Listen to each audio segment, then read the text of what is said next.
There's a kind of silence that follows betrayal, a hollow, deafening quiet that lingers long after the words have been spoken. It's the kind of silence I carried with me for years, ever since my parents decided my college fund would be better, spent on my older brother, Adrian. They didn't even try to soften the blow. They simply told me it was necessary because he deserved it more. Deserved it more. The phrase echoed in my mind like a cruel joke, a twisted justification for taking away something I had worked so hard to earn. And when the anger finally bubbled over, I made a choice, one that changed everything. It all began when I was 16, the age when dreams feel within reach and the future seems bright with possibility. My grandparents had set aside money for my education, a modest but vital nest egg meant to ease the burden of tuition fees and student loans. For years, I imagined myself walking onto a college campus, ready to chase my ambitions without drowning in debt. But those dreams were shattered. One evening during a family dinner, when my mother casually mentioned the fund was gone. "What do you mean, gone?" I asked, my voice trembling as I stared at her across the table. "We gave it to Adrian," she replied matter-of-factly, as if discussing the weather. "He needed it more than you." "Needed it more?" I shot back, incredulous. "For what? Another failed business idea? Another car he can't afford?" My father interjected, his tone firm but dismissive. "Adrian has potential. He just needs a little help getting started. You'll understand." "Someday. Understand? How could I possibly understand?"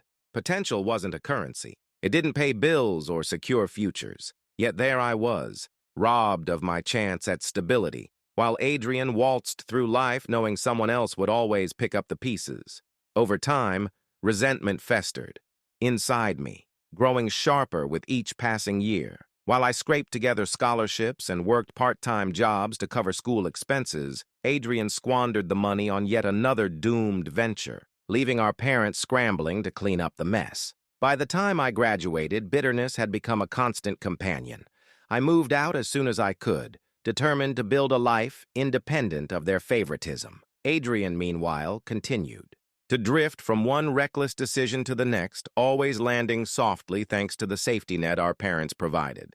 Meanwhile, I clawed my way forward, paying off debts and trying to forget the unfairness of it all. But forgetting isn't easy, not when every milestone feels tainted by what was taken from you. When Adrian announced he was buying a house, a sleek, modern home far beyond his means, I felt the familiar sting of injustice. My parents co-signed the loan, cheering him on as though his success were inevitable. To them, he was the prodigal son, destined for greatness despite his flaws. To me, he was a symbol of everything wrong with our family dynamic, entitlement disguised as ambition. The breaking point came unexpectedly, triggered by a single conversation. I was visiting home for the holidays, sitting awkwardly in the living room while Adrian regaled everyone with tales of his latest big break. As usual, my parents hung on his every word, nodding enthusiastically as he described plans for a tech startup that sounded suspiciously like a pyramid scheme. When he excused himself to take a call, my mother turned to me with a smile that felt forced. "You should be proud of your brother," she said, her voice tinged with pride. "He's doing amazing things." I clenched my fists beneath the table, struggling to keep my tone even. "Amazing things? Like losing thousands of dollars in bad investments? Or maybe you're talking about the time he totaled his car and expected you to buy him a new one?" Her expression hardened, and for a moment I thought she might argue. Instead, she sighed, shaking her head. "You don't get it, do you? Adrian is special. He just needs support to reach his full potential." Special. The word hit me like a slap, igniting a fire I couldn't contain. Special enough to steal my future, special enough to leave me drowning in debt while he coasted through life unscathed. Something inside me snapped, and before I knew it, I was standing, my chair scraping loudly against the floor. "You want to see how special he is?" I spat, my voice rising. "Fine. Let's test him. Let's see how far he gets without your help." Without waiting for a response, I stormed out of the house, my heart pounding with a mix of rage and resolve. That night, I devised a plan, one designed to expose Adrian for who he truly was, a man incapable of standing on his own 2 feet. If my parents refused to see it, I would make it impossible for them to ignore.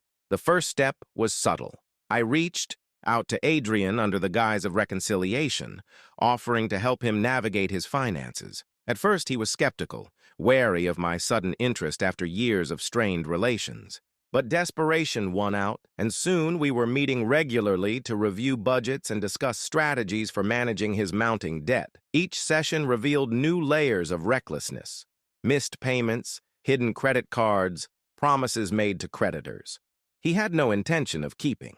I documented everything, building a dossier of evidence that painted a damning picture of his irresponsibility. Next, I turned my attention to my parents. Using carefully chosen words, I planted seeds of doubt, hinting at cracks in Adrian's facade without outright accusing him. "Have you seen his latest bank statements?" I asked innocently during one visit. "Seems like he's spending more than he's earning." Their initial defensiveness gave way to concern as I shared snippets of information gleaned from my meetings with Adrian.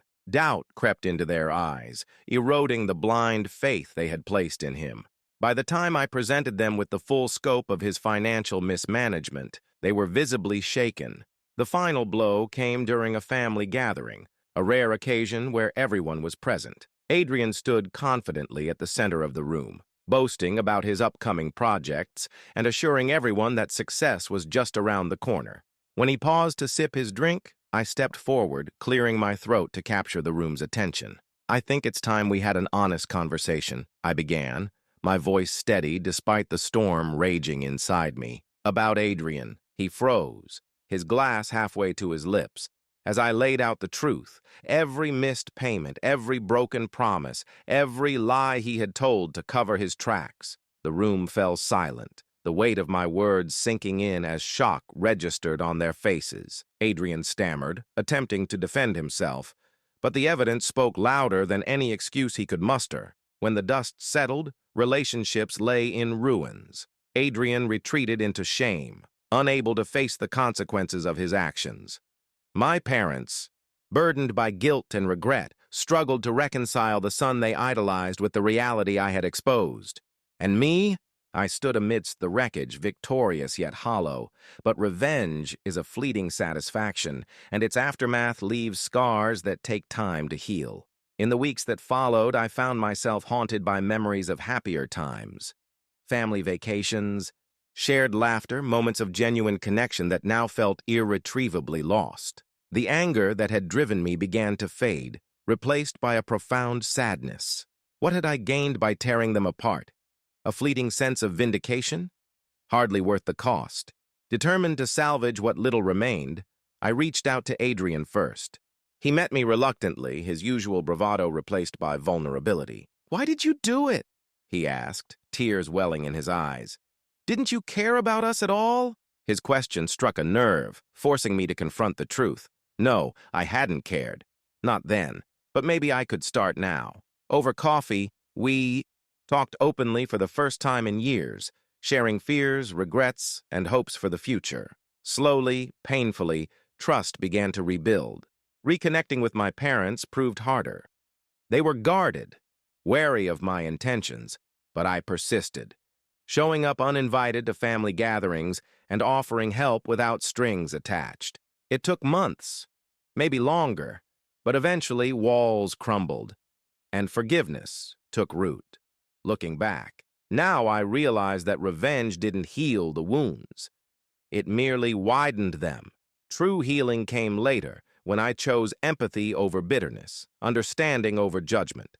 Life doesn't offer easy answers, and forgiveness isn't a destination you reach overnight.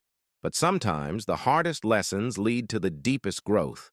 In the end, Adrian didn't just lose his illusions, he gained a brother willing to fight for him.